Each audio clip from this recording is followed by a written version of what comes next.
Tenho meus amuletos, as palavras. Henri Bosco. O conto dos contos.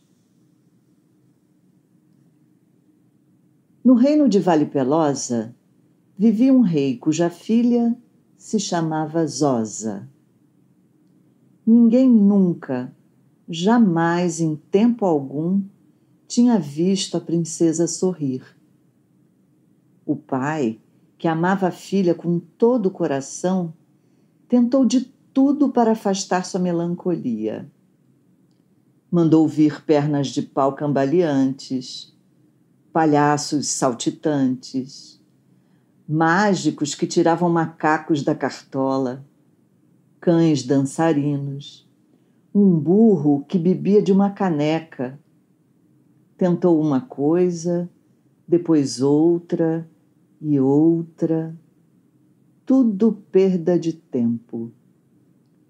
Nada conseguia arrancar um sorriso dos lábios da princesa. Sem saber mais o que fazer, o pobre pai encomendou uma enorme fonte que jorrava óleo para ficar na frente dos portões do palácio. O rei achava que o óleo escorreria pela rua por onde passava um formigueiro de pessoas, e elas seriam obrigadas a pular, como gafanhotos e pulgas, ou escalar o muro feito cabras e aranhas. Ele tinha esperança de que alguma coisa engraçada aconteceria e faria a princesa rir. A fonte foi instalada. E certo dia, Zosa estava na janela, azeda que nem vinagre, olhar de peixe morto, quando uma velha começou a encher uma jarra, retirando o óleo da fonte com a ajuda de uma esponja. Enquanto ela se esforçava nessa tarefa ingrata, do outro lado da fonte, um jovem atirou uma pedra. Por uma manobra do destino, no meio do caminho da pedra tinha a jarra, que se estilhaçou em 1000 pedaços. A velha, sem papas na língua, praguejou furiosa. Ah, maledeto! Que seu bafo afaste todas as moças que de você se aproximarem. Que sua lança jamais seja empunhada.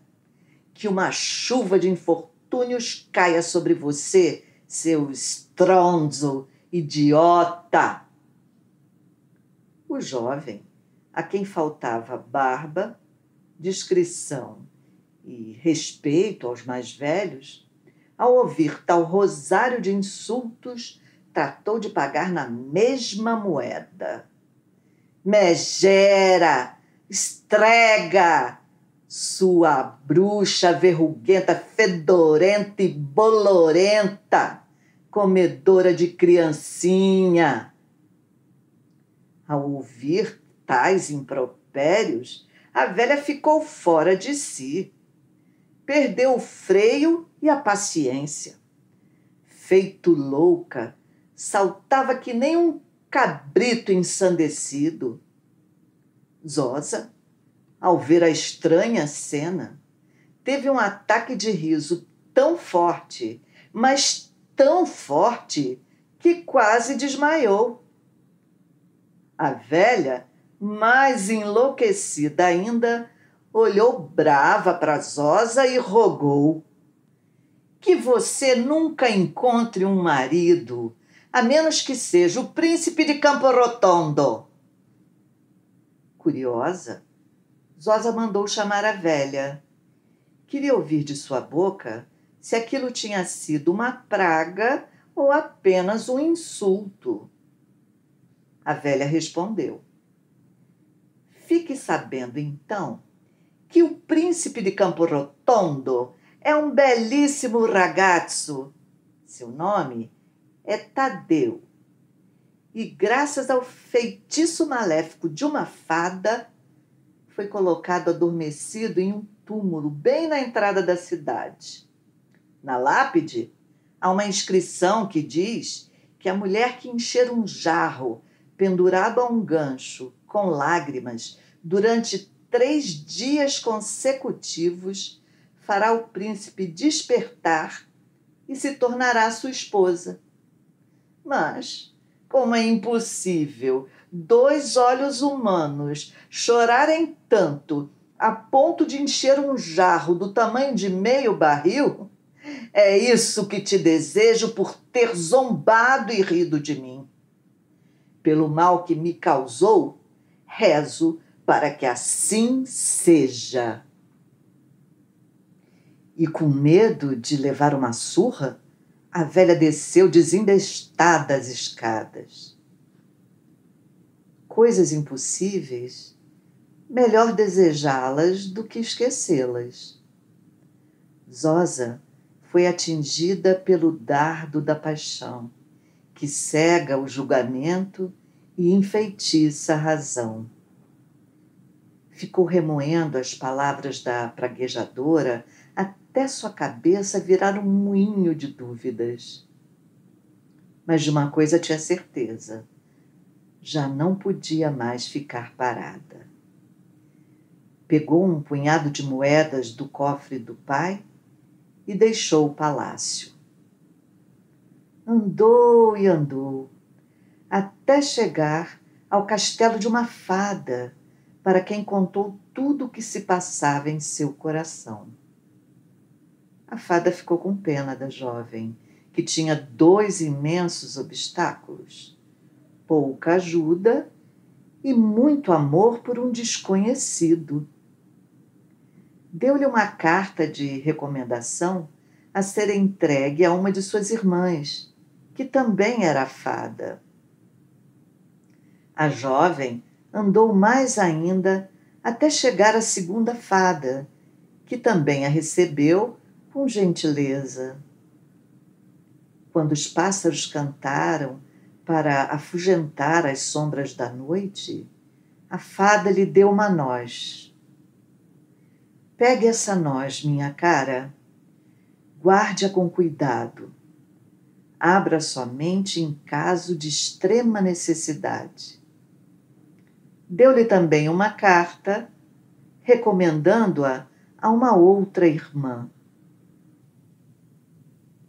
Após muito viajar, Zosa chegou ao castelo da terceira fada e foi recebida com igual afeto. Na manhã seguinte, a fada lhe deu também uma carta a ser entregue a uma quarta irmã, além de uma castanha, repetindo o aviso de que aguardasse bem e só a abrisse em caso de apuro. Zosa prosseguiu para o próximo castelo, onde foi acolhida com carinho e ganhou uma avelã, que nunca deveria abrir, a menos que fosse muito, muito urgente. Ela continuou sua jornada.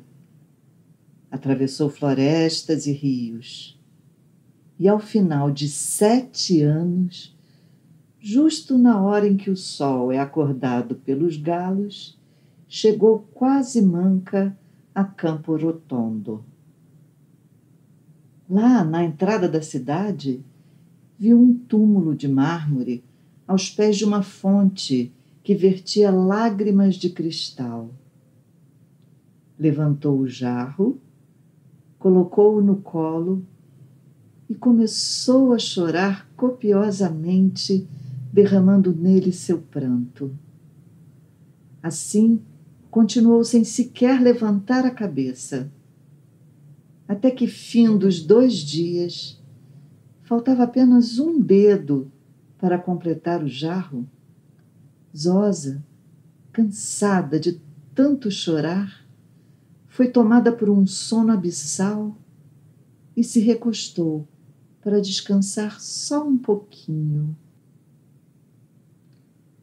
Nesse meio tempo, uma escrava moura foi, como de costume, à fonte para encher seu tonel. Lúcia era seu nome, mas não era a luz que habitava seu coração. sabedora do encantamento, quando viu Zosa chorando, os olhos feito 2 riachos, ficou espiando, escondida.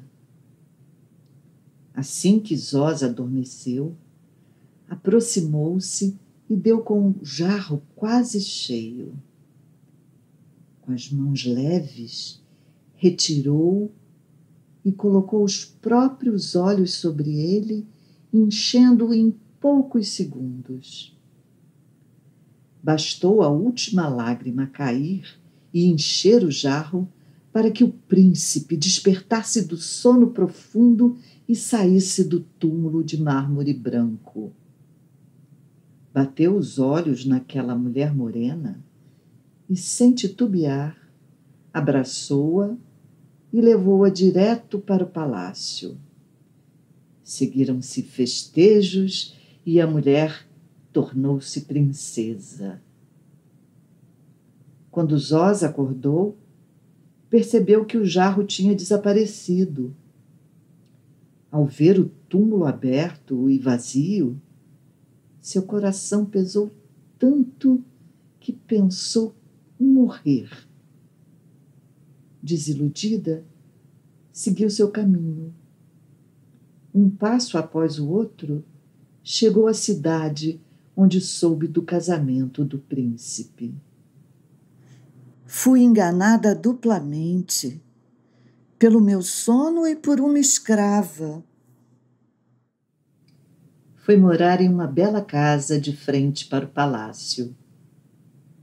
Um dia, por acaso, Tadeu viu Zosa e se encantou com sua beleza.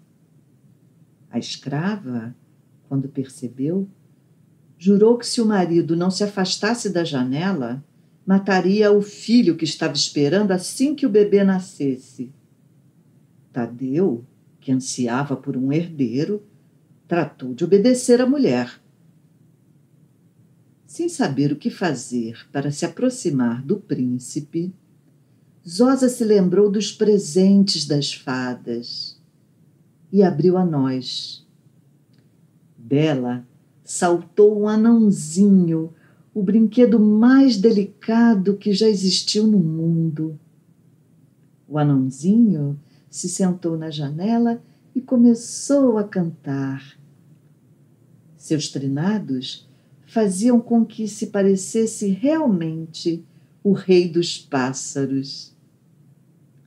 Lá do palácio, a escrava ouviu, viu e ficou tão extasiada que correu até Tadeu.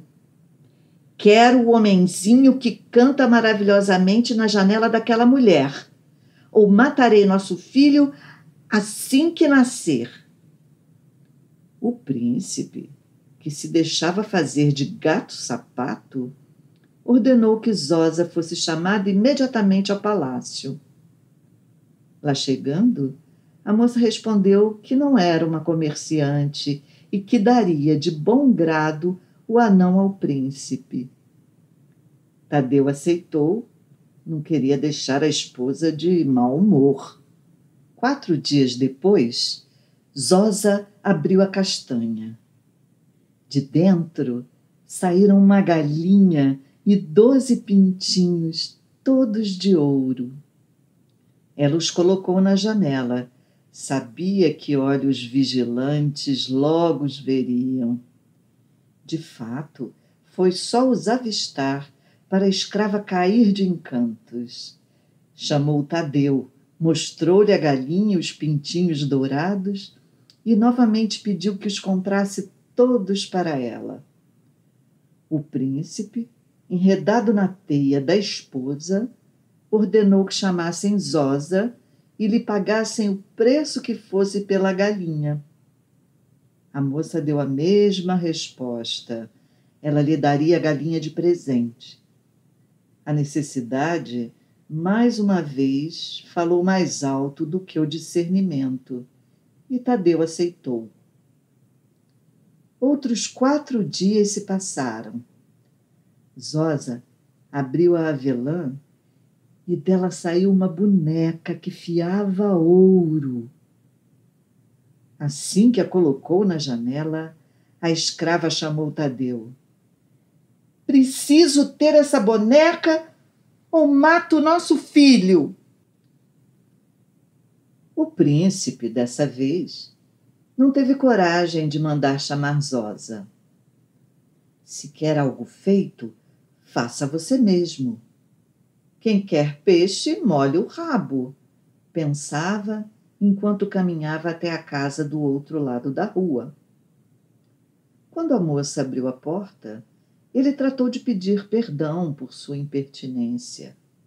Constrangido, desculpou-se pelos caprichos da esposa e lhe agradeceu pela gentileza dos presentes. Como das outras vezes, ela lhe deu a boneca. Tadeu ficou admirado com tamanha cortesia. Porém, antes de entregá-la, Zosa pediu secretamente à boneca que tecesse no coração da escrava o desejo de ouvir histórias. Mal colocou a boneca nas mãos, a falsa esposa ordenou: chame contadores de histórias para que eu possa ouvi-los, ou já sabe. O príncipe, para se livrar dessa loucura, convocou ao palácio as mulheres do reino. Na hora marcada, todas estavam lá. Tadeu, que não queria tamanha multidão apenas para a diversão da esposa, escolheu 10 contadoras de histórias que lhe pareceram as mais inspiradas, sábias e experientes. Eram elas Zeza, a manca, Sétia, a torta, Meneca, a pescoçuda, Tola, a nariguda, Popa, a corcunda, Antonella, a barbuda, Ciula, a testuda, Paola, a zarolha, Ciometela, a careca, e Iacova, a parruda.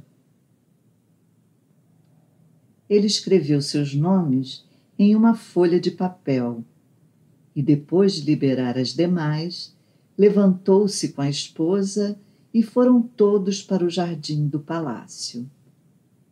Sentados ao redor de uma grande fonte, o príncipe começou: não há nada mais glorioso, gentis damas, do que ouvir as façanhas deste e de outros mundos. Tinha razão o grande filósofo, para quem a maior felicidade é ouvir belas histórias. As tristezas se esvaem, os pensamentos perturbadores voam, a vida se prolonga. Para isso, artesãos saem de suas oficinas, mercadores de suas casas, advogados abandonam seus casos e comerciantes suas lojas. Todos correm para as barbearias e praças, tudo para ouvir histórias. Portanto, tenho que perdoar minha esposa por tamanho capricho. Peço-lhes que satisfaçam o seu desejo. Nos próximos 5 dias, após uma boa refeição, cada uma contará os contos que as velhas contam. Mesas foram postas e a festa teve início. Todas se sentaram para comer. Quando terminaram, o príncipe chamou uma de cada vez pelo nome, para que cada qual contasse uma história. Passaram-se 4 dias. No 5º e último dia, restava uma contadora, Iacova, a parruda, que caiu gravemente enferma. Aquelas experientes narradoras ouviram falar que, dentre todas as mulheres do reino, havia uma que possuía uma noz, uma castanha e uma avelã, das quais saíam objetos mágicos. Só poderia ser uma grande contadora de histórias. Zosa foi imediatamente convocada ao palácio. Antes de começar, dirigiu-se a Tadeu. A verdade, meu caro príncipe, há tempos é revelada por histórias. Embora digam que quem fala a verdade não tem o que temer, tremo só de pensar que eu possa dizer algo ofensivo a Vossa Majestade. Diga o que quiser, retrucou Tadeu, pois da sua bela boca só podem sair mel e flores. Essas palavras soaram como facadas no coração da escrava. Para seu desgosto, Zosa contava e encantava a todos.